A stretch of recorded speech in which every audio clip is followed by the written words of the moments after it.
Students vent their anger on the streets of South Africa over their monthly allowances. Another court blow for Jacob Zuma, and transport chaos for commuters after a widespread taxi strike is called in the Western Cape. I'm Jane Dutton. Remember to like and subscribe. This is Eyewitness News. Rubble, stones and burning tyres. The visible side to the anger expressed by students across the country. Many took to the streets to vent their frustrations at allowance issues.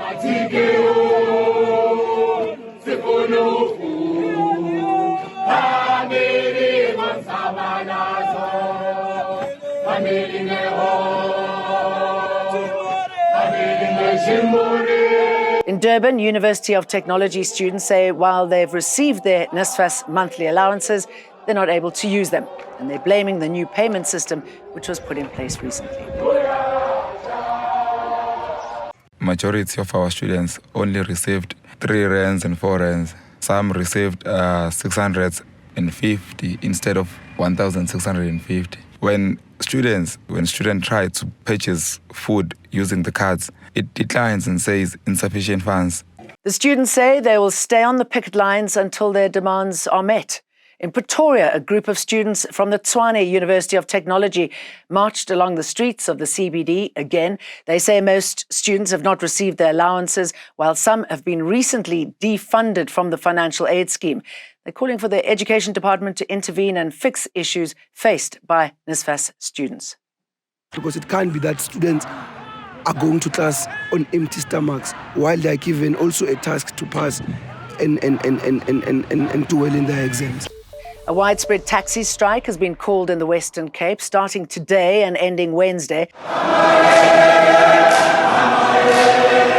That's the response to having to obey the law like everyone else. Taxi operators have been meeting in Khayelitsha to discuss Tuesday's violent clashes involving taxi drivers and City of Cape Town law enforcement officials. This week's impoundments of minibus taxis led to a protest by taxi drivers at the Cape Town station deck. Chaos broke out and police used stun grenades to disperse the gathering crowd.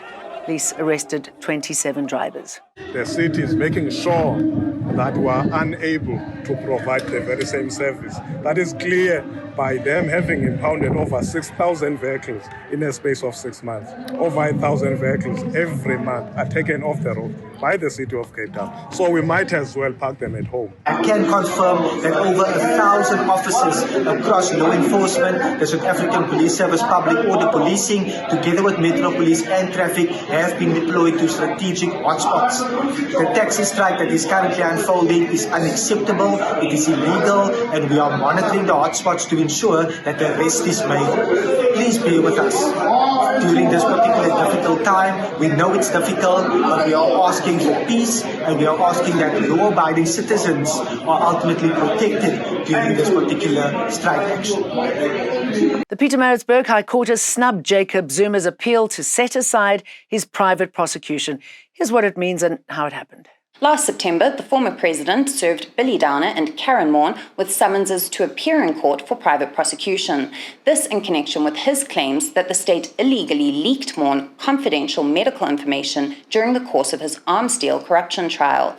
In June, the High Court set aside those summonses as unlawful. The former president has since indicated his intention to appeal, though. As a result, the order that was handed down was automatically suspended. Downer and Maughan have now secured a special order declaring that order immediately enforceable. The former president is expected to appeal, though. Bernadette Wicks, Eyewitness News. 2 other disruptors in court today, disbarred advocate Malesela Tefo and former US President Donald Trump. Tefo appeared in the Pretoria Magistrates Court. He was arrested on Tuesday on charges of fraud, assault, malicious damage to property and trespassing. Tefo was the defence lawyer representing all 4 of the people accused of murdering former Orlando Pirates goalkeeper Senzo Meyiwa. The accused address was not confirmed. He was not cooperating with the police and did not furnish any address to the police that could be confirmed by the police and could not, as a result, be properly charged. And former US President Donald Trump is due to be formally charged at a court hearing today in Washington, D.C. on charges of plotting to overturn his 2020 election defeat. On the eve of the arraignment, Trump slammed the case as proof of the, quote, corruption scandal and failure of the US under Joe Biden's presidency. Trump already faces 2 other criminal cases as he campaigns for the White House next year. The number of healthcare facilities severely damaged by the recent gale force winds has increased to 78. 3 hospitals have been severely affected, which has led to their temporary closure. The most severe impact is related to 3 health facilities, which has negatively impacted on health services. The cost of the wider damage caused by the winds has not yet been quantified, with repairs already started at facilities with minor damages. The winds blew off the rooftops of many facilities, destroying electricity lines and water pipelines, heavily impacting health services. So the group stages of the FIFA Women's World Cup have come to an end. The last 16 matches will take centre stage this weekend. With more, here's Tolakele, TK Sport, Nganga. The FIFA Women's World Cup group stages came to an end on Thursday with only 2 fixtures scheduled. The results from those ones saw Morocco beating Colombia 1-0, while Germany drew 1-1 with South Korea.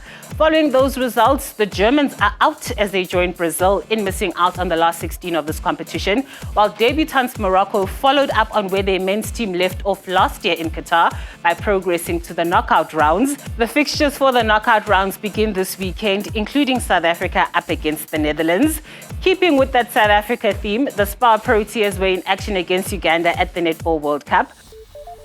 And that's it from me, Jane Dutton. Remember to like and subscribe. Eyewitness News. In touch, in tune, and independent. For the latest, log on to ewn.co.za or ewn.mobi.